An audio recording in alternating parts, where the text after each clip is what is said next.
Anastasia Filitannya, saya dari mahasiswa dari UMM. Boleh bertanya dulu? Saya Anastasia Ida Susanti. Saya dari Komisi A DPRD Kota Malang. Kita wawancara terkait tentang peran partai politik dalam menghasilkan kader yang bersih dari KKN.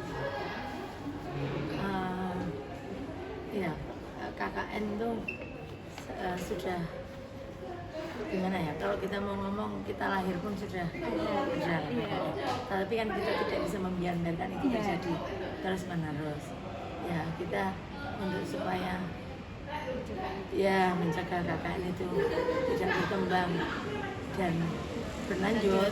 Nah, kita memang harus rekrutmen dan seleksi untuk kader itu yang benar-benar harus terpilih ya. Tidak semua orang bisa gampang untuk bisa masuk. Kita harus benar-benar seleksi. Terus kalau mereka sudah masuk dan mereka ternyata bisa terseleksi dan bisa masuk, berarti kita harus memberikan pembelajaran politik dan etika. Etika berpartai dan segala macam. Itu penting untuk dasar kita. Karena kalau etika di segala lini, bukan hanya dalam berpolitik, dalam kehidupan memang etika benar-benar dikedepankan. Ya, untuk pengawasan internal dan penegakan kode etik, setiap partai itu ada kode etik yang setiap saat kita bertemu kita harus sampaikan bahwa ini yang harus kita lakukan dan harus dilanjutkannya kode etik ini.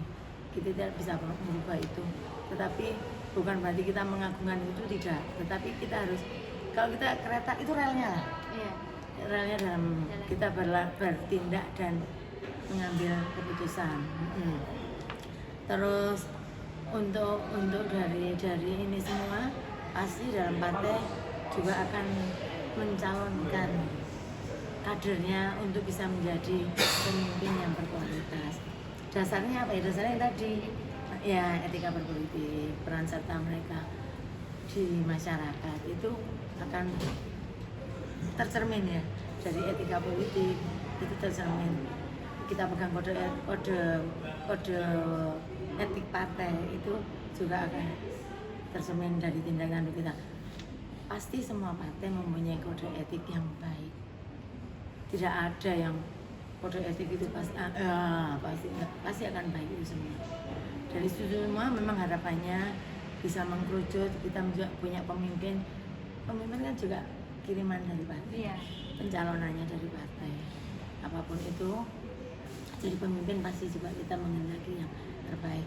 Dasarnya yang dari tadi itu, harapannya di saat kader partai ini berperan serta menjadi pemimpin di masyarakat, tidak akan mengedepankan KKN.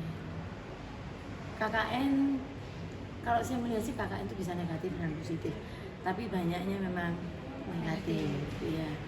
Karena memang dari sudut pandang secara menyeluruh memang cenderung ke KKN itu kalau bisa mau ke positif ya dalam keluarga saja. Tapi kalau itu menjadi satu kebiasaan jadi berbahaya, mending tidak. Jadi memang KKN sebaiknya memang tidak dilakukan dimanapun.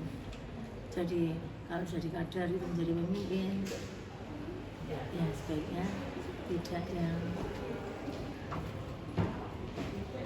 yang sembarangan.